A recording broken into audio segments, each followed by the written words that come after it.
Hi and welcome to Ryvis Rambles, where I talk about whatever the f*** I want. And in today's video, I want to talk about the Dead Boy Detectives. The show is about two ghost boys solving supernatural mysteries to help other ghosts move on while they themselves try to avoid death. So far there's only one season with 8 episodes and each episode is about an hour long. I will dive into spoilers now, and if you're only interested in my opinion, you can jump to this part.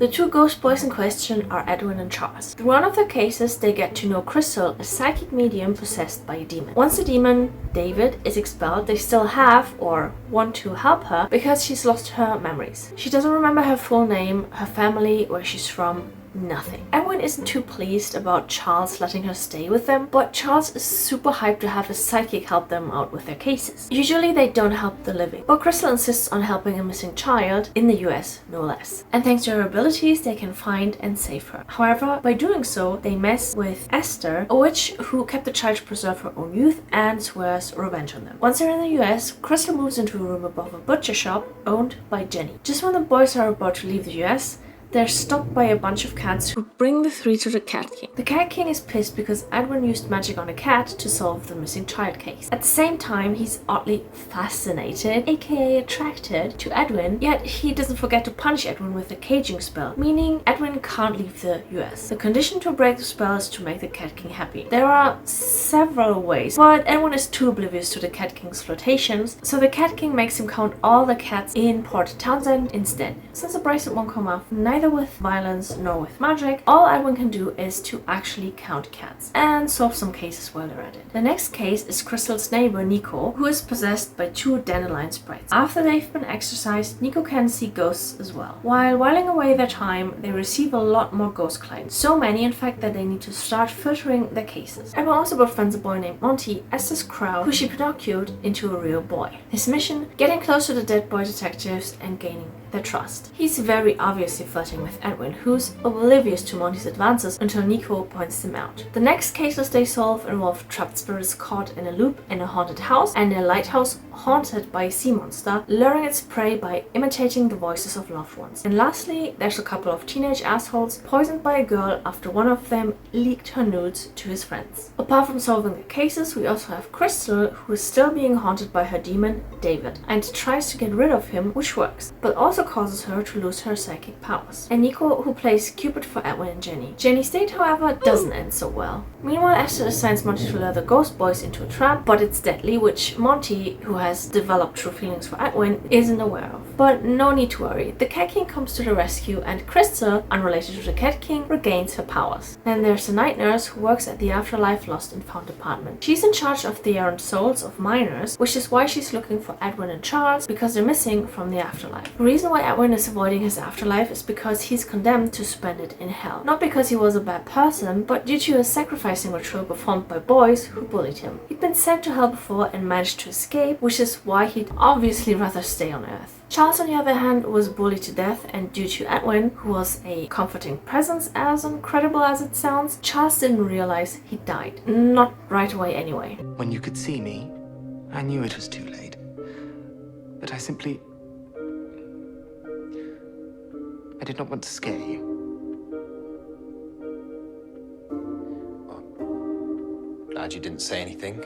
That's why he decided to stay on Earth, because he'd rather be with Edwin instead of entering the afterlife. When the night nurse comes to retrieve them, Charles pushes her into the sea monster that haunts the lighthouse because she forced him to relive some of his worst nightmares. I'm a Dead Boy Detective!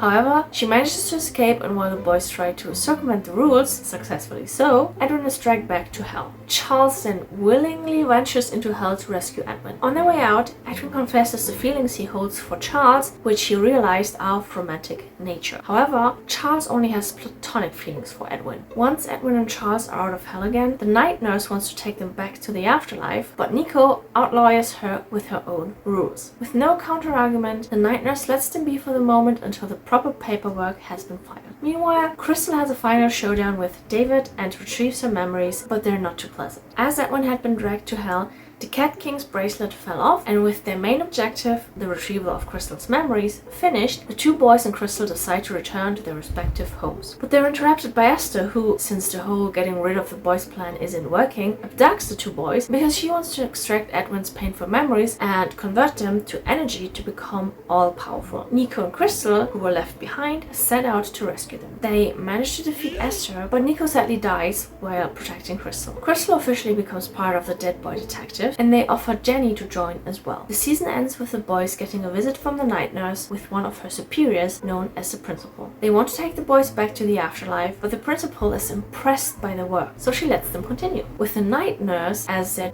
chaperone, an operator, who's less than pleased about this. And lastly, we see the two dandelion sprites sitting in an igloo together with another person who most likely is none other than Nico.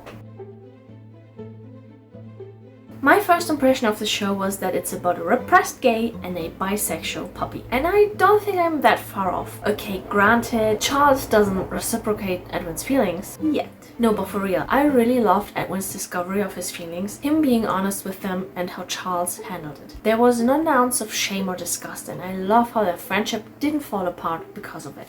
You are the most important person in the world to me. And I can't really say that, that I'm in love with you back. But there's no one else that I would go to hell for. I also like the twisted and complicated but very realistic turns of romance in the series. Almost everyone being the Cat King and Monty, being attracted to Edwin, Edwin being in love with Charles, who in turn has complicated feelings for Crystal. I'm honestly not sure if they're romantic, but I also kind of doubt that they're sexual, given that ghosts can't feel shit. I do hope that Edwin and Charles are endgame, but if they're not, that's fine too, I guess. Might be a more realistic outcome, even though realism isn't necessarily what we want from fiction. But oh well. Now, onto the characters. I love all of them. They're just all so well written. My absolute favorites are Edwin and Nico though. Can't tell you why, I just resonate with them the most, I guess. Also, seeing Edwin actually count the cats, that couldn't be me. How does he tell them apart? 147 cats in Port Townsend. Close, but there are 146 cats in Port Townsend. You forgot to count yourself. Oh, and when Nico died, I wasn't really shocked or sad because I kinda already figured she'd be back. I mean, it's just guessed that it's her at the end of the last episode, but first of all, she's holding the bear talisman. And second of all, she kept talking about zombies. So she's either back as a spirit or a zombie. I'm very curious about that. Anyways, I also really like Jenny. Not only because she's a bit tsundere. I think that sounds like a hard maybe. Yeah, that's definitely a hard maybe.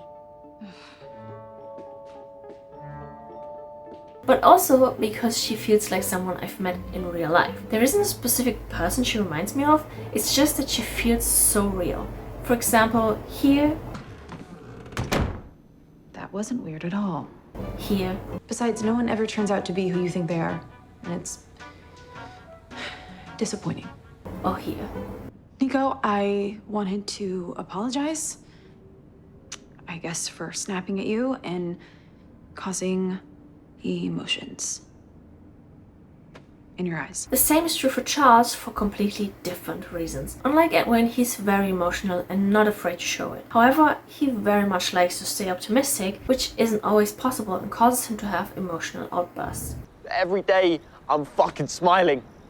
Because who else is going to be the one holding it together and keeping spirits up? You? Are you going to do that, huh? For what?